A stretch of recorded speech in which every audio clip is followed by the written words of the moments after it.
Coming up on Network Africa. Gabon's President Ali Bongo under house arrest after military soldiers announced seizure of power in the country.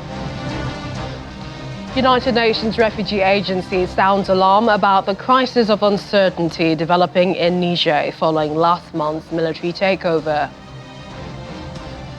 Plus, Russia vows to keep supporting Mali after death of Wagner chief Yevgeny Prigozhin. Hello and a warm welcome to the program. I'm Millicent Walker in Lagos. Could the Bongo's 56-year hold on power be over? Well, it might be so because the Gabonese military officers have come out in a dramatic fashion on national television to say they have seized power and placed the president, Ali Bongo, under house arrest. This military takeover comes after the country's electoral body declared 64-year-old Mr. Bongo the winner in last week's presidential elections, which would see him ruling for a third term. It's all happening fast as the head of the presidential guard, whose identity is yet unknown, has been made leader of the transition. 30 août 2023. This is the moment a group of senior Gabonese military officers appeared on national television and announced they had seized power minutes after the state election body announced President Ali Bongo had won a third term. Au nom du peuple gabonais. Appearing on national television, the Gabonese military officers said they represented all security and defense forces in the Central African nation, adding that the election results were cancelled and all borders were closed until further notice. 30 août 2023. On this day, August 30th, 2023, we, the Defense and Security Forces, meeting within the Committee for the Transition and Restoration of Institutions on behalf of the Gabonese people and guarantor of the protection of institutions, have decided to defend peace by putting an end to the current regime. The general elections of August 26, 2023, as well as the truncated results, are cancelled. The borders are closed until further notice. All institutions of the Republic are dissolved. Sont annulés. Les frontières sont fermées jusqu'à nouvel ordre. People took to the streets in celebration in support of the seizure of power, with some holding the Gabonese flags as military vehicles drove by in the Gabonese city of Port Gentil.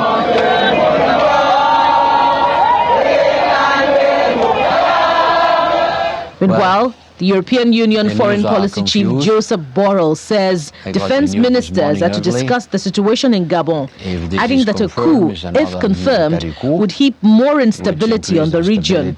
Well, the news are confused. I got the news this morning early. If this is confirmed, it's another military coup, which increased instability in the whole region. I cannot say more because I don't have more information, but certainly is an issue that will be put on the table when we will discuss. How could the EU react? Look, the whole area, starting with Central African Republic, then Mali, then Burkina Faso, now Niger, maybe Gabon, it's in a very difficult situation, and certainly the ministers, today defense ministers and tomorrow foreign affairs ministers, have to have a deep thought on what is going on there and how we can improve our policy with respect to these countries. This is a big issue for Europe. Gabon is one of Africa's major oil producers and a member nation of the Organization of Petroleum Exporting Countries, OPEC. Gabon's coup leaders say deposed President Ali Bongo Ondimba is under house arrest and one of his sons has been arrested for treason. However, his overthrow would end his family's 56-year-old on power in Gabon. And if successful, the coup would represent the 8th in West and Central Africa since 2020.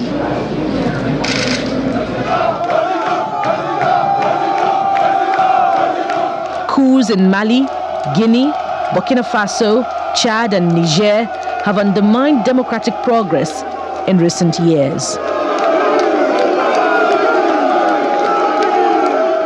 Meanwhile, deposed President Ali Bongo is calling on friends and countries to come to his aid while under house arrest. In a video address, Mr. Bongo solicited for help, telling people to make noise about the political crisis in Gabon. Ondimba, President of Gabon, and I'm to send a message to all the friends that we have all over the world to tell them to make noise, for the people here have arrested me.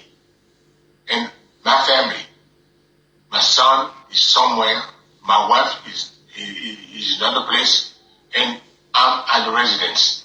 Right now,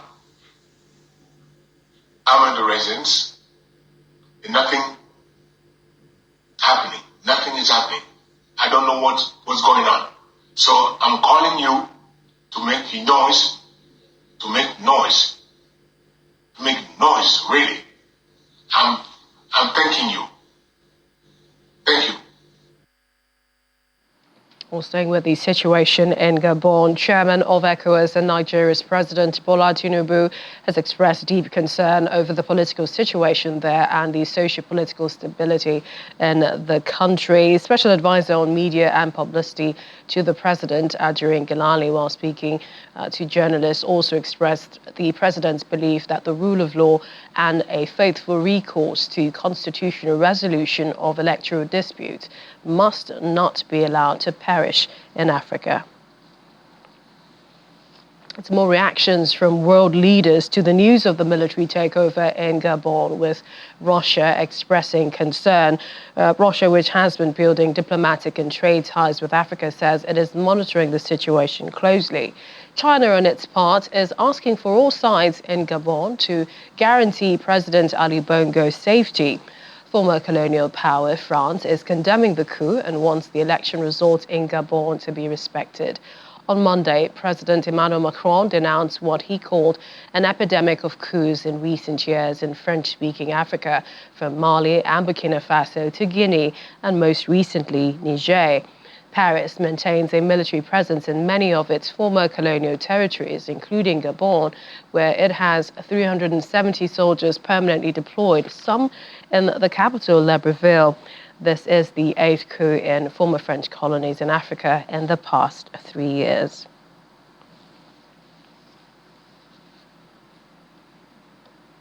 Let's now bring in Professor and Head of Department of History and Strategic Studies, University of Lagos, Professor David Aurawa. He joins us virtually from Akoka here in Lagos. Welcome to the program, Professor. Thank you for having me. Were you surprised when you heard of the military takeover in Gabon? No, I wasn't surprised. I wasn't surprised because, there's a pattern now across, West Africa now is, spreading to Central Africa, where leaders, do not keep to the rules in seeking power or seeking to elongate power, and all of that creating the condition for the military to take over. It's followed the same pattern we have seen in West Africa. The only little surprise is that these things have been limited to West Africa before now, and now we're having an example of a coup in Central Africa. And again, it's also a former French colony. It has also been, the pattern has been former French colonies where France has maintained a stranglehold, trying to free themselves from France's parasitic neo-colonial domination. So I wasn't surprised because, it has simply followed the pattern we have seen since it happened first time in Mali in 2020. But Gabon's case seems a little different. Do you think that, there is any semblance of, anti-French, any anti-French behavior or even thoughts? And this is because they just had an election and they've had a president who, they announced is re-elected for a third term. And this is, a sort of family that has been in power there for, decades.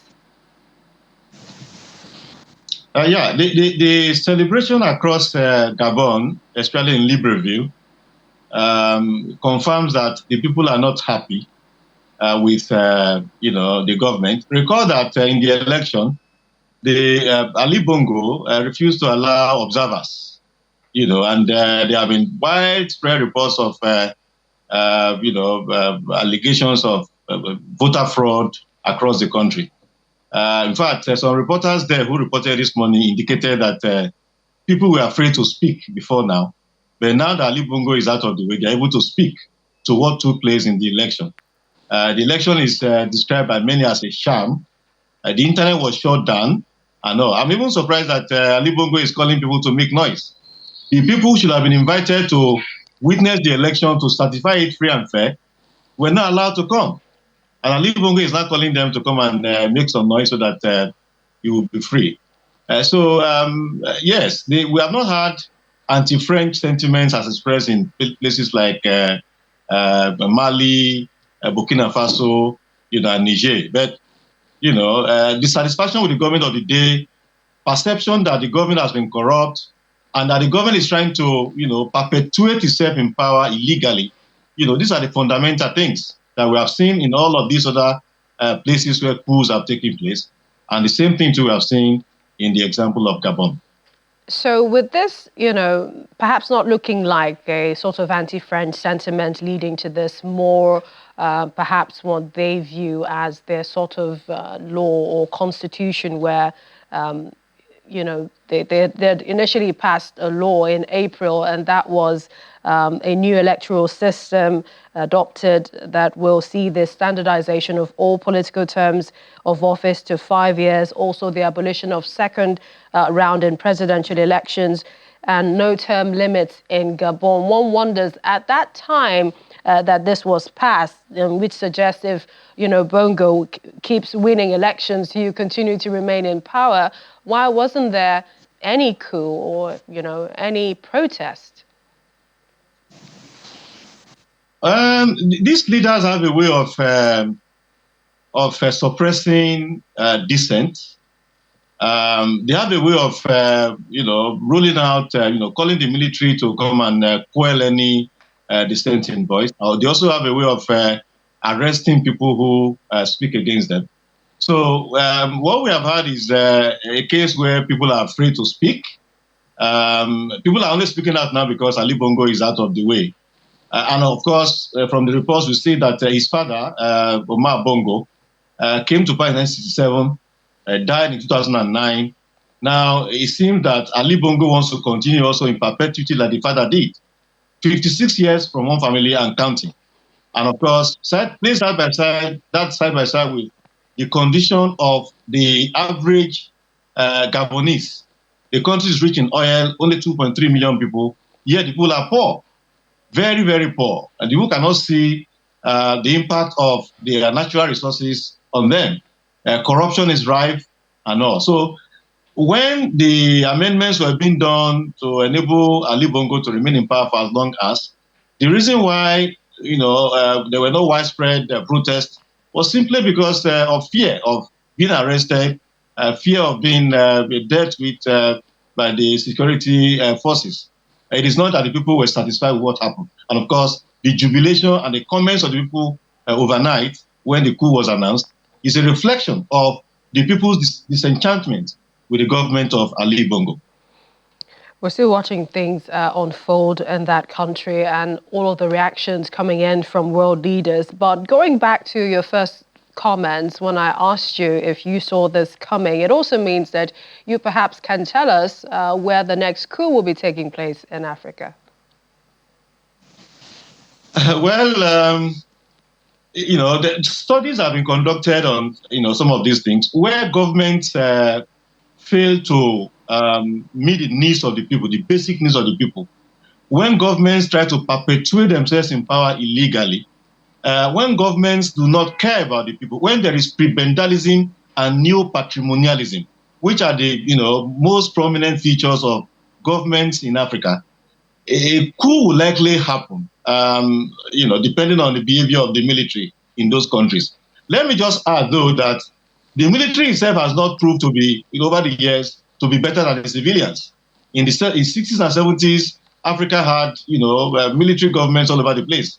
they were not better than the civilians. So those who are jubilating now, optimism may simply just give way to pessimism in a short while. But the people say, well, let us even see what happens when these old people are taken. So there is a pattern. The lack of performance of the government, the lack of conscious effort to improve the quality of life of the people, and focusing on just a few, being narrow-minded and focusing on just a few. These are things, and of course, trying to perpetuate themselves in power illegally.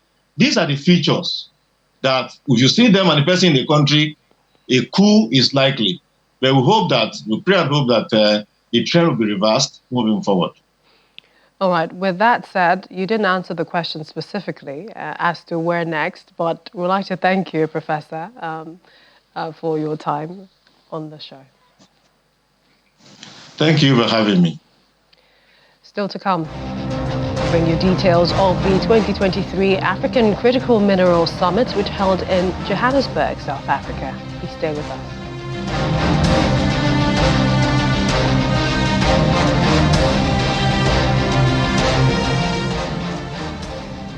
Welcome back. The UN Refugee Agency, UNHCR, is sounding an alarm of what it calls a crisis of uncertainty that is developing in Niger following last month's military takeover.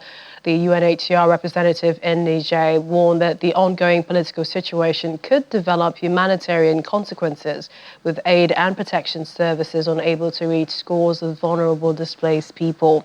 According to the agency, Niger is home to over 700,000 forcibly displaced people, 350,000 refugees and asylum seekers, and 350,000 internally displaced people.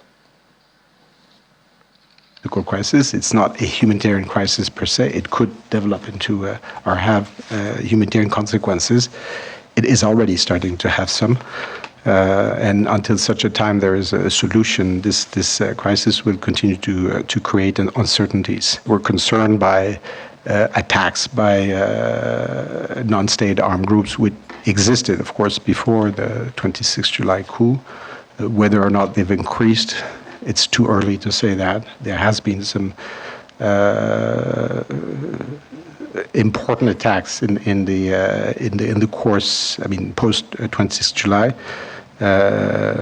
and they've of course led to further displacement. It is a crisis about uncertainty, so that's why it's very difficult to say what will happen. It's not that we have witnessed a massive movement of people and then we're trying to see how it will evolve, etc. And we know we're assessing the needs and we're able to already call for specific. So we're more here into calling for a lifting of or exceptions of sanctions for humanitarian aid. Clearly, it is coming at a time we call in French or in Niger the période de soudure, which is this transition between one agricultural season the other, and right before the rainy season sets in, and that's always been a fragile and period. The fact that people don't have access to as they used to have to food commodities and the scarcity of goods in general will lead to a number of protection risks that will develop. We're talking about early marriage, sexual violence, trafficking, and exploitation. Meanwhile, Russia has pledged to keep providing comprehensive assistance to Mali, where about 1,000 fighters with Russia's Wagner mercenary group are helping the West African state junta fight Islamist insurgency. Russia's Deputy UN Ambassador Dmitry Polyansky gave this assurance at the United Nations on Monday. The 15-member council in June voted to end a decade-long peacekeeping mission in Mali after the military junta abruptly asked the 13,000-strong force MINUSMA to leave. The United States believes the quit order was engineered by the Wagner Group. As many of us feared, the transition government's decision to close MINUSMA has already triggered renewed violence on the ground. We are alarmed by a resumption of hostilities in northern Mali, including by violations of the ceasefire during the August 11th and 12th clashes at the Bear Camp, and by subsequent attacks on a MINUSMA convoy on August 13th. Additionally, MINUSMA's withdrawal limits the ability of the international community to protect civilians from the predations of Wagner, whose activities contribute to greater insecurity in the country. The deteriorating security situation in Mali and its effect on the region requires closer attention by the Security Council. The Council must continue its engagement with the Malian authorities and regional actors.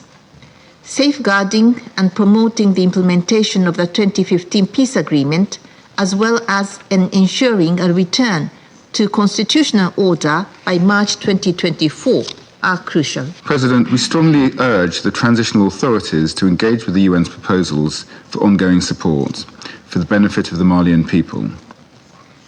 The UN should accelerate consultations with Mali on a detailed strategy for the future of UN support to the peace agreement and other key tasks, including delivering on the political transition and the protection and the promotion of human rights.